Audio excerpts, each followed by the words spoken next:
ने अब S-300 air defence system लेने की कोशिश शुरू कर दी है। ये रूस का ही एयर डिफेंस सिस्टम है जो यूक्रेन भी इस्तेमाल करता है।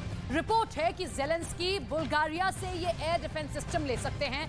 अगर ऐसा हुआ तो ज़ेलेंस्की फिर से पुतिन के विमानों के लिए बड़ी मुश्किल पेश करेंगे। रूस को इस वक्त इसी बात का डर है कि S-300 एयर डिफेंस सिस्टम की रेंज 150 किलोमीटर तक है और ऐसे में इस मिसाइल के टारगेट पर हमेशा पुतिन के विमान रहेंगे।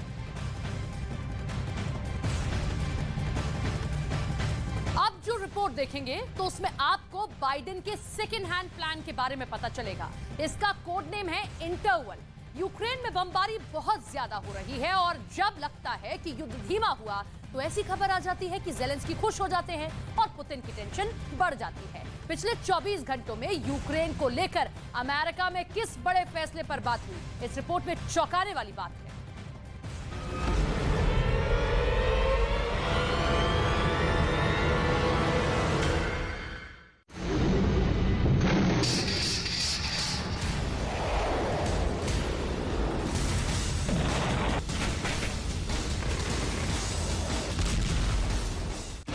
ज़ेलेंस्की की आंखें चमक उठेंगी जब उनको पता चलेगा कि अमेरिका से हजारों करोड़ की फिर बारिश होने वाली है।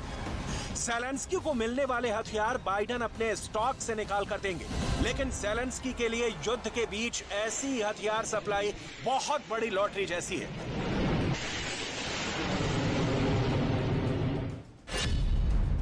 ज़ेलेंस्की का दिल जोश से धक धक करने लगेगा जब उन्हें पता चलेगा कि टैंक से लेकर कई मिसाइल उनको मिलने वाली है। ज़ेलेंस्की की फौज रूस को हराने के बड़े बड़े दावे कर रही है और अब हथियारों की नई खेप पर अमेरिका में जब से चर्चा तेज हुई है, यूक्रेन का हौसला बढ़ गया है।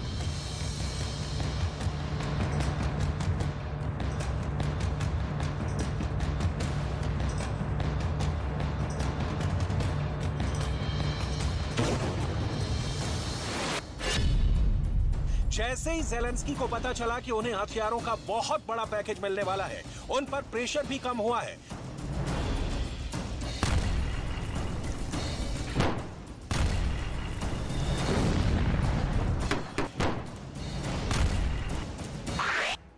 पुतिन से टक्कर लेने के लिए ज़ेलेंस्की को मिलने वाली है एक बहुत बड़े पैकेज की नई किश्त, जो यूक्रेन की फौज के लिए नई उम्मीद है, तो पुतिन के लिए ऐसा खतरा जो यूक्रेन में मिली कामयाबी को हार में बदल सकती है।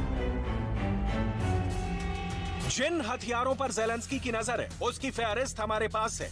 पहला है NASAMS, यानी वो एयर डिफेंस सिस्टम जो ज़ेलेंस्की के पास पहले से है और अब इसकी मिसाइलों की अगली खेप ज़ेलेंस्की तक पहुंच सकती है।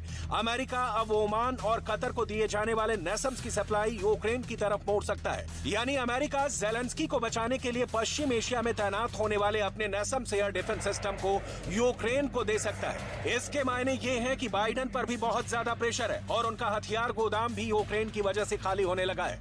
अभी अमेरिका ने यूक्रेन को 8 NASAMS सिस्टम का वादा किया है। नवंबर में ही 2 तैनात भी कर दिए गए हैं।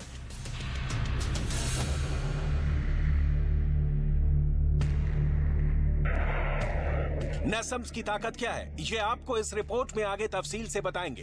फिलहाल ये जान लीजिए कि नॉर्वे में यूक्रेन के 60 फौजियों को NASAMS चलाने की ट्रेनिंग भी दी जा चुकी है। आमतौर पर NASAMS एयर डिफेंस सिस्टम को ऑपरेट करने के लिए 6 महीने की ट्रेनिंग होती है, लेकिन यूक्रेन की फौज के लिए इस ट्रेनिंग को सिर्फ 60 दिन में पूरा किया गया, ताकि वो फौरन इसे अपनी जमीन पर रूस के खिलाफ ऑपरेट कर सके।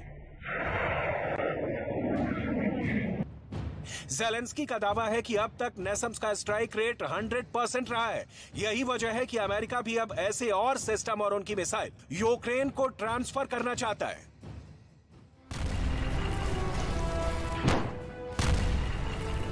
ज़ेलेंस्की के एयर डिफेंस यूनिट को नई ताकत दी जा रही है, लेकिन वो सब सेकंड हैंड ही है।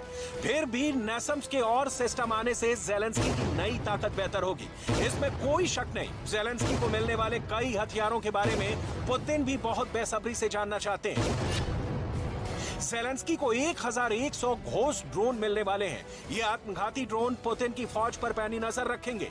ज़ेलेंस्की को चेक गणराज्य से मिले 45 T-72 टैंक भी मिलेंगे ताकि वो पुतिन की बढ़त को रोक सके, उन पर जवाबी हमला कर सके। निप्रो नदी से पुतिन की फौज पर निगरानी रखने के लिए 40 फास्ट बोट भी मिलेंगे।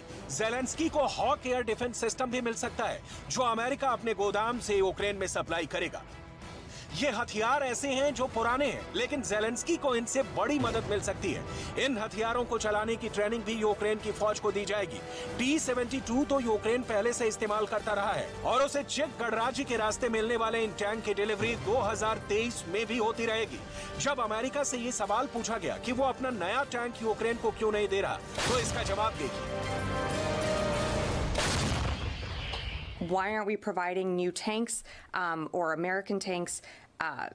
Introducing a new main battle tank is extremely costly, it's time sensitive, and it would be a huge undertaking for the Ukrainian forces. So we do continue to consult with our allies and partners to assess our ability on what we can provide in terms of Western armor platforms, but these tanks we believe will make a difference on the battlefield. Tank के अलावा Ukraine को मिलने जा रहे drone system और air defence missile system Zelensky का जोश बहुत हाई करने वाले हैं। पुतिन को इसमें तो जरा भी शक नहीं होना चाहिए। इनमें फीनिक्स ड्रोन एक आत्मघाती ड्रोन है जो अपने टारगेट पर जाकर टकरा जाता है और उसे अपने धमाके से पूरी तरह तबाह कर देता है। फीनिक्स ड्रोन को लेकर ज़ेलेंस्की की उम्मीद बहुत ज्यादा बढ़ गई है। वो रूस को ईरान से मिले शाहिद 136 ड्रोन से बदला पूरा करना चाहते हैं।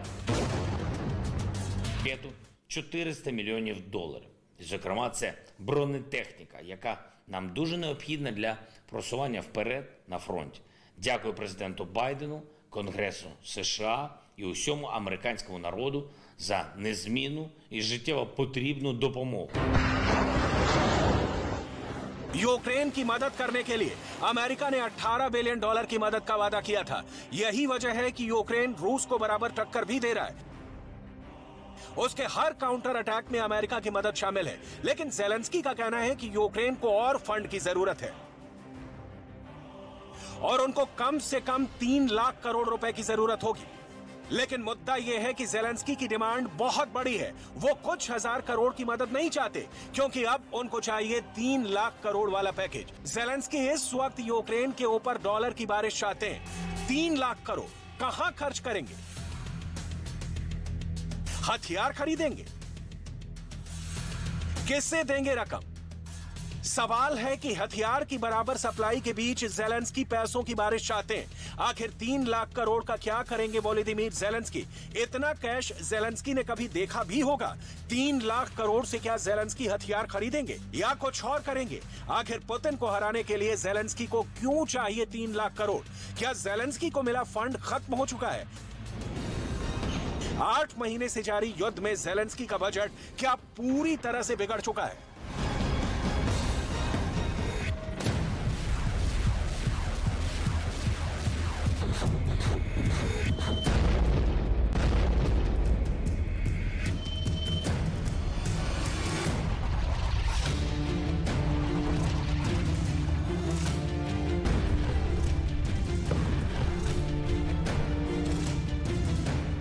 ये बातें बाइडन भी जानते हैं कि पुतिन का प्लान क्या है।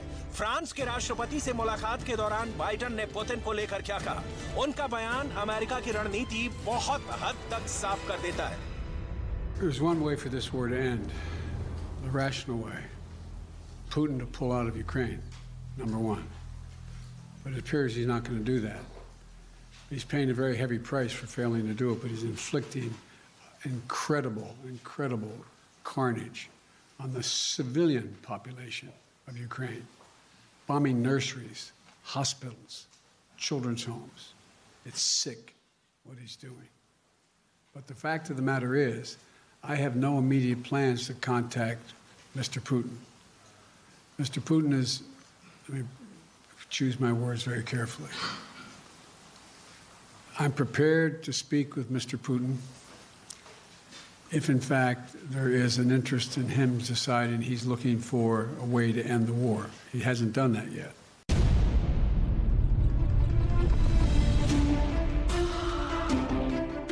अमेरिका से यूक्रेन को जो भी मिला है, नाटो से जो भी हथियार सप्लाई हुआ है, ज़ेलेंस्की के अकाउंट बैलेंस की पूरी रिपोर्ट है हमारे पास। यूक्रेन में हाई वेलोसिटी युद्ध के बीच ज़ेलेंस्की की बड़ी डिमांड है।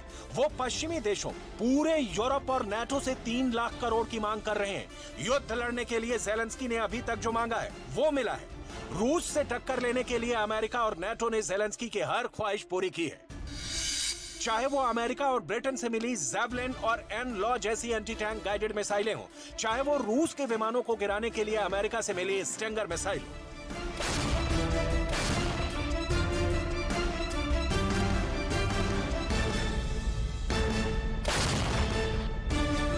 चाहे वो रूस की मिलिट्री पोजीशन पर बमबारी के लिए अमेरिका के हाइमर्स रॉकेट सिस्टम हो। हाइमर्स ने खेरसोन पर वापस कब्जा हासिल करने में यूक्रेन की बहुत मदद की है और यही वजह है कि ज़ेलेंस्की का ये फेवरेट हथियार है। हालांकि आर्टिलरी के मामले में वो अमेरिका के ही तोप पर पूरी तरह से निर्भर है।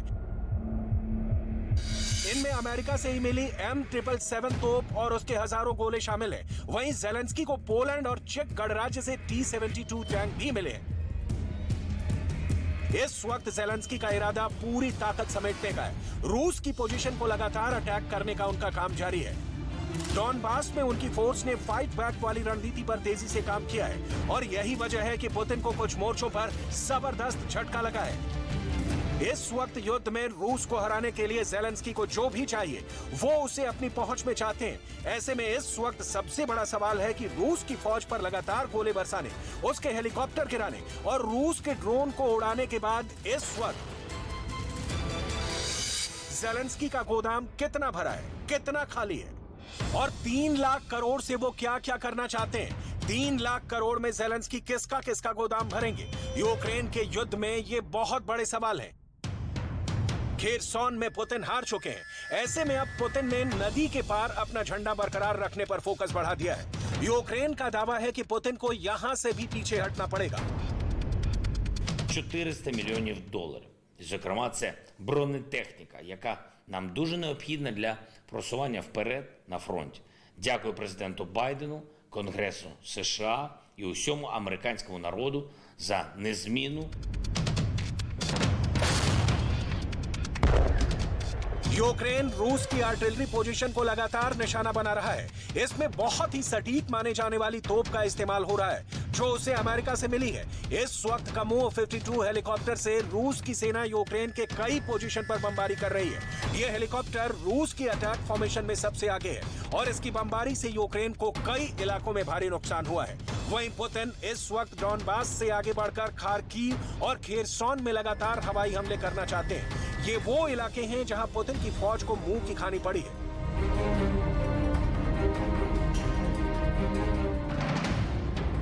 इनमें एक है Kamov-52 हेलीकॉप्टर, जिसने पूरे डॉनबास में रूस के हेलीकॉप्टर अटैक की कमान संभाली हुई है।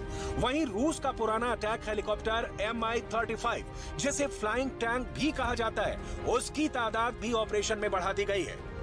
Mi-35 की बॉम्बिंग की तस्वीरें जमीन पर किसी भी दुश्मन के होश उड़ा सकती हैं। इसमें लगे रॉकेट जब एक साथ फायर किए जाते हैं तो एक बड़े इलाके में दुश्मन के पास भागने तक का रास्ता नहीं बचता।